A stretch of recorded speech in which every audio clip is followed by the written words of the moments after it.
بانی پی ٹی آئی کی بہن علیمہ خان پر انڈا پھینک دیا گیا۔ یہ واقعہ اڈیالہ جیل کے باہر اس وقت پیش آیا جب علیمہ خان صحافیوں سے گفتگو کر رہی تھیں۔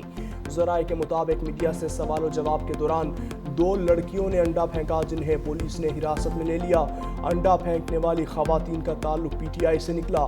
خواتین کے پی سے ہیں اور اڈیالہ میں احتجاج میں شریک تھیں۔ علیمہ خان کے جواب نہ دینے پر انڈا پھینکا۔ علیمہ خان نے کہا، ہمیں پتہ ہے حملہ کس نے کیا ہے۔ Chairman P T I barrister Gohar نے کہا، علیمہ خان پر حملہ انتہائی افسوسناک ہے۔ سٹاک مارکیٹ تاریخ کی بلند ترین سطح پر جا پہنچی۔ 100 انڈیکس نے پہلی بار 1,54,000 کی سطح عبور کر لی۔ 1,426 پوائنٹس کا اضافہ۔ 100 انڈیکس 1,54,168 پوائنٹس پر ٹریڈ۔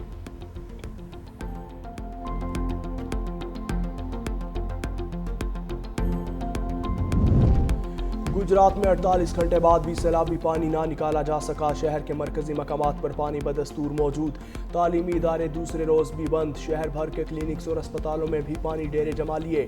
لاکھوں کی ادویات پانی کی نظر۔ مریض اپنا علاج معالجہ کروانے سے قاصر۔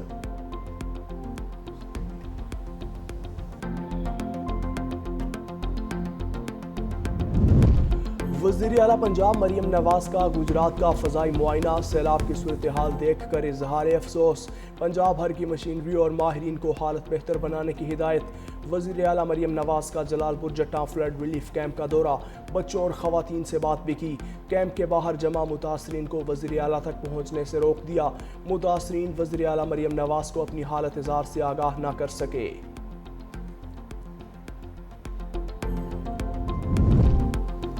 مودی سرکار باز نہ آئی۔ دریائے ستلج میں پھر پانی چھوڑ دیا۔ بڑے سیلابی ریلے کا خطرہ۔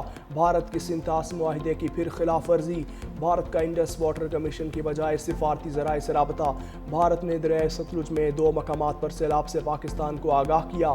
دریائے ستلج میں ہریکے اور فیروز پور کے مقام پر اونچے درجے کا سیلاب۔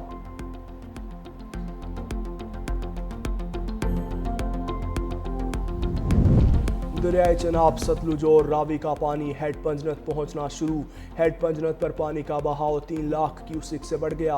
احمد پور شرقیہ کے کئی علاقے ڈوب گئے۔ چاچڑا پر 4,31,000 کیوسک کا ریلا۔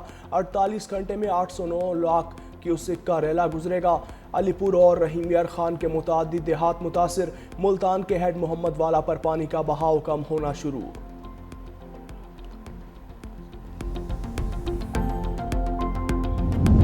کراچی سے سکھر تک مسافر ٹرین چلانے کا فیصلہ۔ 6 ارب کی سرمایہ کاری سے مسافر ٹرین چلائی جائے گی۔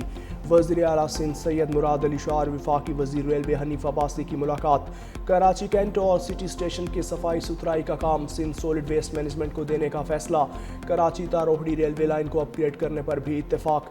وزیر اعلیٰ سندھ نے کہا، ریلوے دنیا بھر میں کماتی ہے، افسوس پاکستان ریلوے خسارے میں ہے۔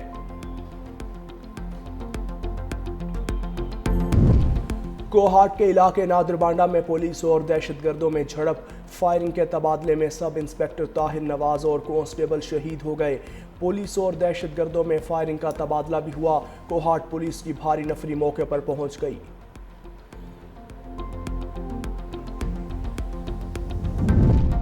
D G I S P R lieutenant general Ahmed Sharif Chaudhry کا مری کے مختلف تعلیمی اداروں کا دورہ۔ خصوصی نشست میں army public school, convent of Jesus and میری اینڈ پریزنٹیشن کانوینٹ کے طلباء کی شرکت۔ طلباء نے کہا کہ پاک فوج ہم سے ہے اور ہم پاک فوج سے ہیں۔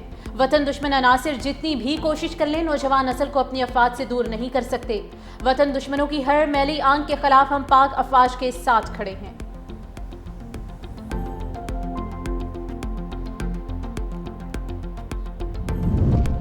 وزیر اعظم اور کابینہ کے خلاف توہین عدالت نوٹس کیس کی سماعت کے لیے 4 رکنی لارجر بینچ تشکیل۔ اسلام آباد ہائی کورٹ میں ڈاکٹر عافیہ صدیقی کی رہائی سے متعلق درخواست کی سماعت 10 ستمبر کو ہوگی۔ لارجر بینچ کی سربراہی جسٹس ارباب محمد طاہر کریں گے۔ جسٹس خادم حسین سومرو، جسٹس اعظم خان اور جسٹس راجہ انعام منہاس بھی بینچ میں شامل ہوں گے۔ توہین عدالت کا نوٹس جاری کرنے والے جسٹس سردار اعجاز اسحاق بینچ میں شامل نہیں۔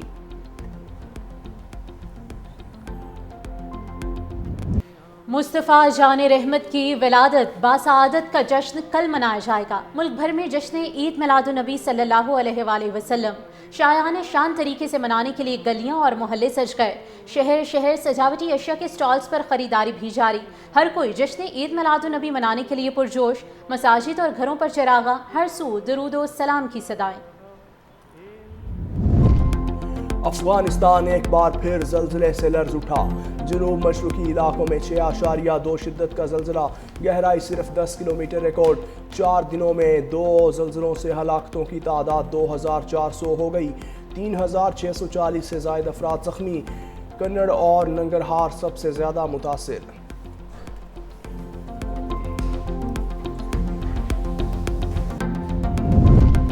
مقبوضہ کشمیر اور بھارتی پنجاب میں شدید بارشوں سے تباہی، 37 افراد ہلاک، 3.5 لاکھ بے گھر ہو گئے۔ دریائے چناب اور جہلم میں شدید طغیانی، سلال اور بگلہار ڈیم کے دروازے کھول دیے گئے۔ مقبوضہ کشمیر میں سیلابی صورتحال پر ہزاروں افراد کی نقل مکانی۔ پنجاب میں طوفانی بارشوں اور طغیانی کے باعث لوگوں کو شدید مشکلات کا سامنا، نظام زندگی درہم برہم۔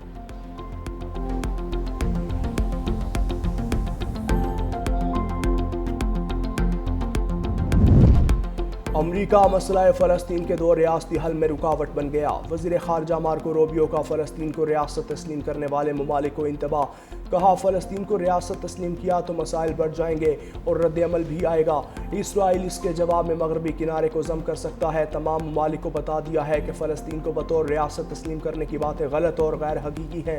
ایسا کرنے سے غزہ میں جنگ بندی حاصل کرنا مزید مشکل ہو جائے گا اور غزہ میں جاری کارروائیوں میں بھی اضافہ ہو سکتا ہے۔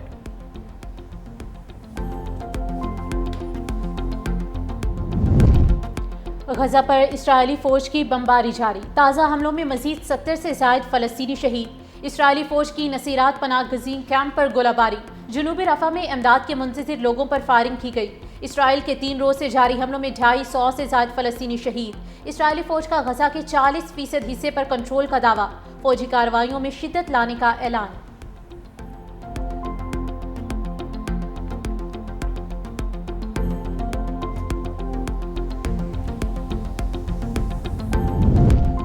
امریکہ اور جاپان کے درمیان تجارتی معاہدہ طے پا گیا۔ امریکی صدر ڈونلڈ ٹرمپ نے ایگزیکٹو آرڈر پر دستخط کر دیے۔ معاہدے کے تحت جاپانی مصنوعات پر 15% بنیادی ٹیکس نافذ کیا جائے گا۔ مخصوص شعبوں کے الگ ضوابط ہوں گے۔ وائٹ ہاؤس کے مطابق گاڑیوں، پرزہ جات، ایروسپیس، دوا ساز پر خصوصی قواعد لاگو ہوں گے۔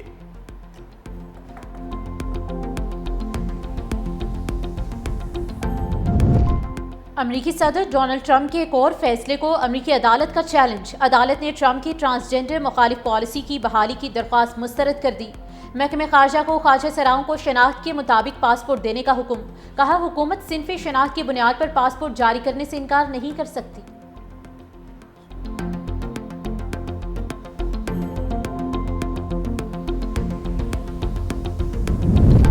امریکہ کی چین کے ساتھ مخالفت کھل کر سامنے آ گئی۔ چین سے روابط پر وسطی امریکہ سے تعلق رکھنے والے شہریوں پر ویزا پابندیاں عائد۔ پابندیوں کے مطابق چینی کمیونسٹ پارٹی کی نمائندگی کرنے والے افراد امریکی ویزے کے اہل نہیں ہوں گے۔ چینی مفادات کے لیے کام کرنے والوں کو امریکہ میں داخلے کی اجازت نہیں ہوگی۔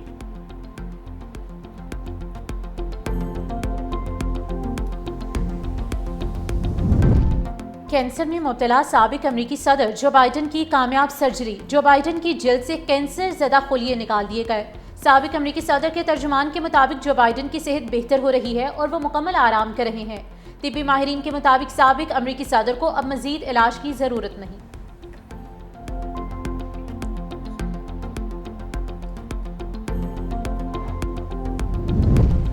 اسکردو کے سیاحتی مقام دیوسائی میں گلوکارہ قرۃ العین بلوچ پر ریچھ کا حملہ۔ ریچھ کے ناخن بازوؤں پر لگنے سے گلوکارہ زخمی۔ مقامی افراد نے اسکردو اسپتال منتقل کیا۔ طبی امداد کے بعد قرۃ العین بلوچ کو ڈسچارج کر دیا۔ قرۃ العین بلوچ حالیہ بارشوں اور سیلاب سے متاثرہ افراد کے لیے امدادی سامان لے کر بلتستان پہنچی تھیں۔